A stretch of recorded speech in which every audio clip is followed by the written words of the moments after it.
Welcome to my new Minecraft hardcore series, where I'll build an awesome orc village with several unique buildings. First, I'm gonna gear up, then farm a bunch of materials, and then I'll get to building. Without further ado, let's get started. The first part of any new world is to gear up, so after punching a tree and making my first set of stone tools, we're ready for an upgrade. Now close by we have a village where I steal all their food. I've also seen a ruined portal, and after some further investigation it seems completable, so I polish it up and pop my head in and nearly die from fall damage. I don't find anything of value inside, but at least I now have a bucket. Anyway, it's back out and down a cave where I mine some iron, smelt it and craft a full set of iron tools and armor. With that out of the way, I head back up and it's time to find the location for the base. I end up considering two locations. First this one by a nice pond between the hilltops, but eventually I pick this hilltop instead, due to the view of these two beautiful mountain peaks. The plan is for the base to look something like this, with a big pond in the middle, some farms next to it, a material stockpile here, a pigsty, a main hut on the far side of the plateau, and a big watchtower on the hilltop. Anyway, to build this I'll need materials, so let's go get them.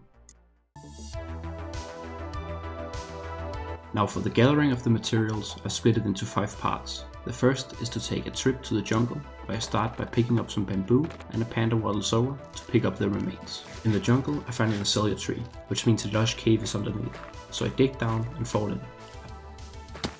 Pick up an extra noddle, which I don't really need, but it's cool, so why not? Then I grab some chains from the ceiling, as well as a bit more iron.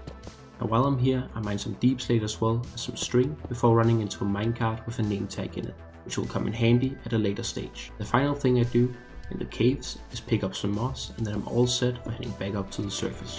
When surfacing, I find this cool waterfront location in the jungle. Maybe I can build something here at a later stage. But anyway, it's back to base and the first part of the materials is complete.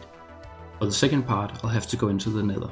So it's over and into the portal, where I mine a bunch of quartz, which is quite tedious as it's usually in hard to reach places, for example the ceiling. Anyway, I get what I need, and on the way back to the portal I find a fortress with some weird architecture. I make it back out, and that's the second part complete. The third part will lead us on an adventure, so I ascend up and in between the two mountains, where I get a great view of a nearby mesa mountain range. Before scaling it, I find a village in the distance and quickly raid it for its food. It's time to ascend, so it's up and over the peaks, and a short while later I spot a desert village. Here I have my first encounter with a camel, but I can't really take it with me on my journey, so I do the classic strategy and put it in a hole, so I can come back and get it later. Let's hope I don't forget about it. A short while later I find these awesome pillars, which kinda reminds me of the ones from Avatar. In any case, I can see a mangrove swamp on the horizon, so after picking up some sugarcane to fill my bad diet, sell in and pick up some lily pads before getting started on the mangrove trees. Now finding the actual mangrove wood is a bit of a challenge, and it almost feels like a maze to dig through it all. Eventually I do get enough wood, and it's time to dig up some mud as well. I'm glad I found all this mud here, because originally my idea was just to use water bottles and dirt, which would have been quite tedious. And with the mud dug out, I craft a boat with a chest in and dump some of the resources and set sail out over the ocean and into the sunset. I sail past an ocean monument, up a river, and find some spruce trees in the distance that I cut down while trying to forget about my negative impact on the climate. I arrive back at the boat and it's time to head back to base. On the way back, a thunderstorm brews up, and I'll be honest, sailing through tight choke points in a jungle on a rainy night is quite tense. I reach a dead end, and after sleeping the storm off, I dig up a small Suez canal and can finally travel back to base, where I deposit the items and cross them off the list. Well, most. I don't quite have enough seeds, but surely they will come later on their own. For part 4, we're getting your standard blocks: dirt, cobblestone, gravel, as well as a few others. For this, I head through the valley to the east and find off a way that my excavations won't ruin the local ecosystem more than necessary. I dig a neat square hole, which provides me with plenty of dirt, cobblestone and coal. With that out of the way, I head up to a nearby mountain range and into some caves where I pick up a bit of gravel. In my hunt for andesite though, I end up traveling nearly back to base before I find some that surface exposed. But when I finally do, my wrath is swift. Don't worry though, I cover it back up with an extra bit of dirt. With base being nearby, it's a short run back up the hill and we're done with part 4. Short part, but digging basic materials is really self-explanatory. Anyways, for batch 5, we start off with putting a bunch of sheep into a hole and dye them black with squid ink. After trimming them up a bit, I leave a crater in the center of the hill by bone mealing some moss, since I need the bushes so that I can shear some azalea trees for the beautiful leaves. With that done, we set out to ramp up our destruction of the forest, where I cut down a good chunk of trees. We need to ramp things up even further though, so after traveling to an outskirts part of the savanna, we cut down those trees as well. After arriving back at base, I realized we're a bit short. Luckily, I planted a few acacia trees on the plateau, so I cut down the ones I need and burned the rest. It really haven't left a positive impact on the climate in this video. Now, after shearing the sheep one last time, we can check off the rest of the resources, and now all that remains before building is a bit of crafting, so here's a quick montage.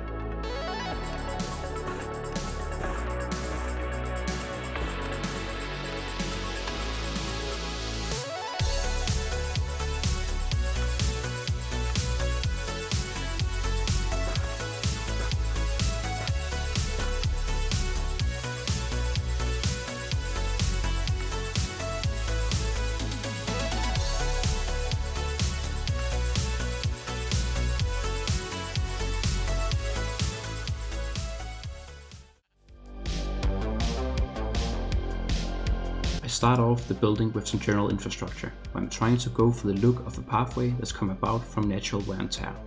With that out of the way, I build 4 custom trees that are scattered around what will be the pond.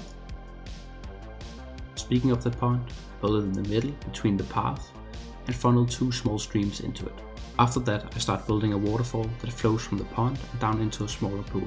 I have plans to expand this further in the future and have it flow into a larger pond further down the mountain. Heading back up again, I decorate it further with some boulders as well as sugarcane, bamboo and a few bushes scattered around the pond. Around the 2 funnel streams, I built some small wheat farms that I've decided to wall in so that the crop is protected from wild animals. I add in a little pond on the side as well, with some ribs from a larger animal sticking out in order to further the orc aesthetic. Up next, I built a smaller pigsty between the 2 trees. Sadly, I haven't found any pigs to put in it yet. I then start progress on the material stockpile, where I once more build a wall around it to protect it. This is a general trend I try to do, since I'm trying to lean into the savanna being a wild place where I need to protect the things you have.